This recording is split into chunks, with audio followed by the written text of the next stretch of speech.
신대리 자네는 일 처리를 이렇게밖에 못하나? 대출의 보증료가 납입 지연되어 안내드리오니.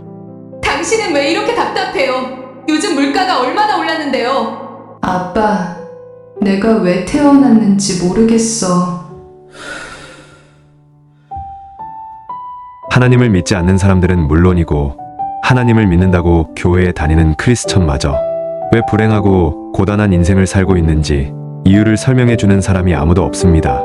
주위를 둘러보아도 다 똑같은 삶의 수레바퀴만 돌아갈 뿐이죠. 어찌 된 일인지 인생의 짐 위에 신앙의 짐까지 짊어지고 세상 사람보다 더 고단하고 피곤한 삶을 살게 되었는지 모를 일이에요.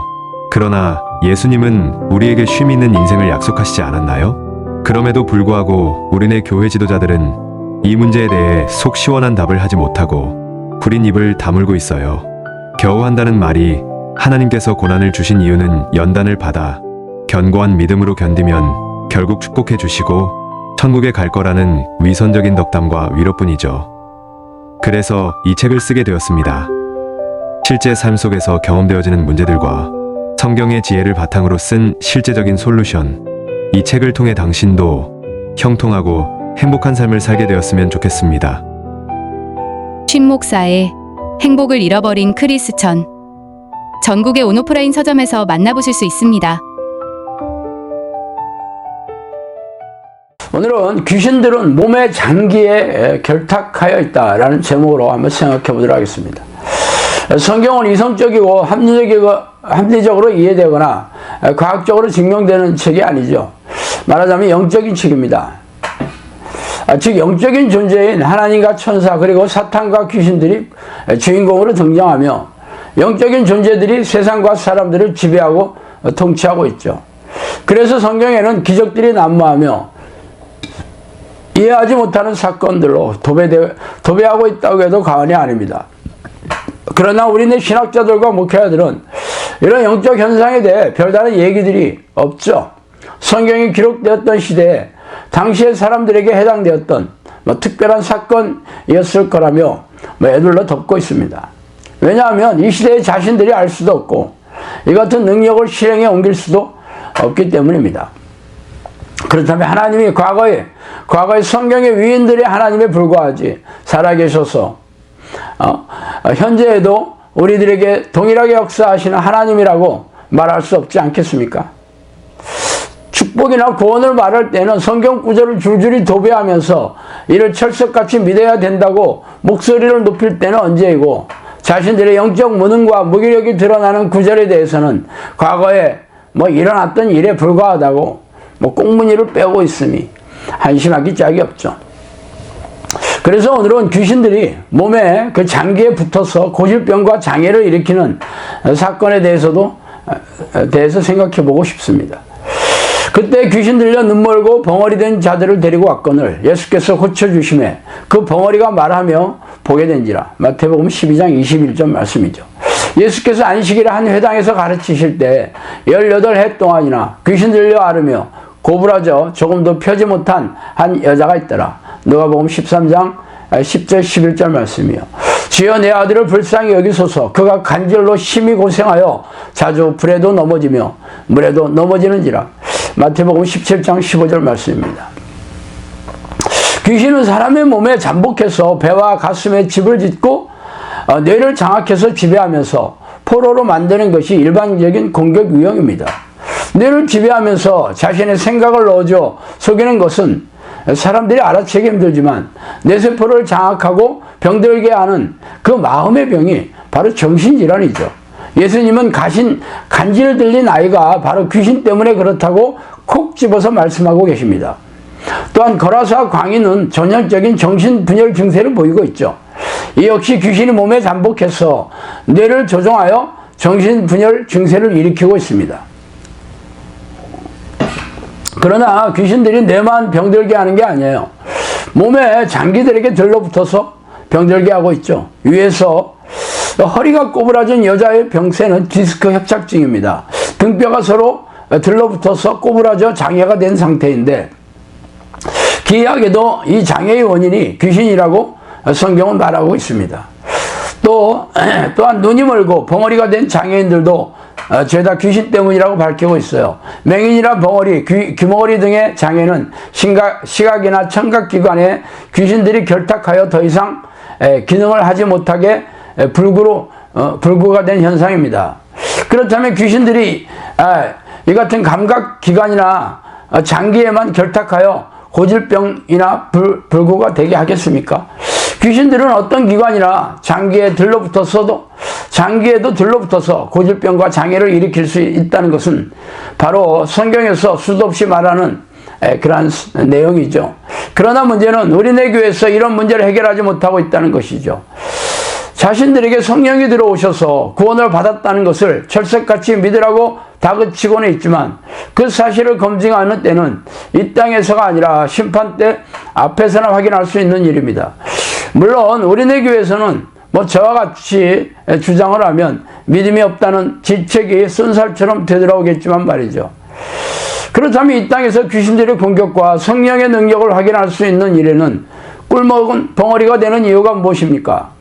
귀신들의 목적은 사람들에게 죄를 짓게 하여 불행에 빠뜨려서 고통을 주고 생명과 영혼을 사냥하는 것입니다. 그들이 하는 공격은 상상을 초월할 수 없이 다양하지만 가장 일반적인 공격이 사람의 몸에 잠복해서 각종 기관과 장기에 달라붙어 고질병과 장애를 유발하는 것입니다.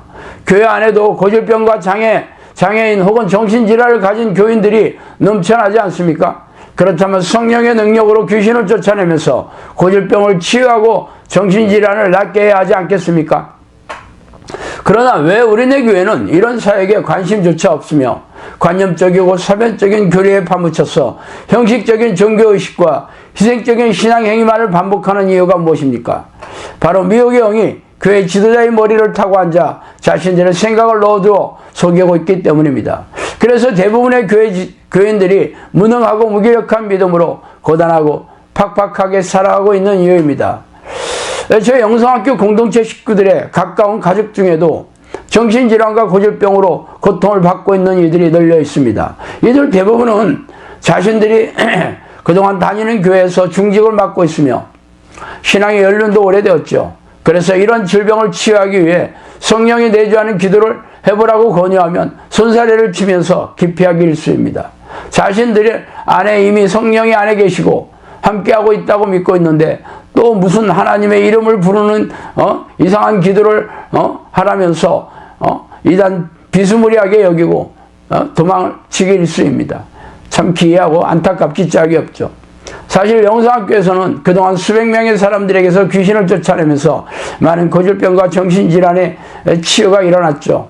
그래서 제가 이런 사건을 칼럼으로 쓰거나 카페 게시판에 졸업 후기로 각자의 경험담을 올려놓았습니다.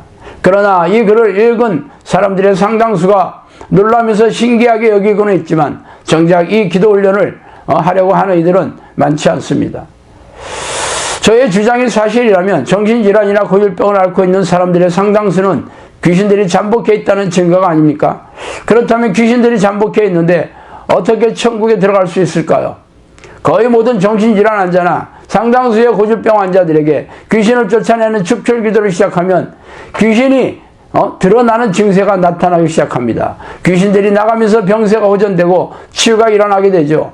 그러나 저의 칼럼을 읽고 있는 많은 사람들은 자신에게 정신질환이나 고질병이 있음은 인정하지만 귀신들이 잠복해 있다는 것을 믿고 싶지 않죠.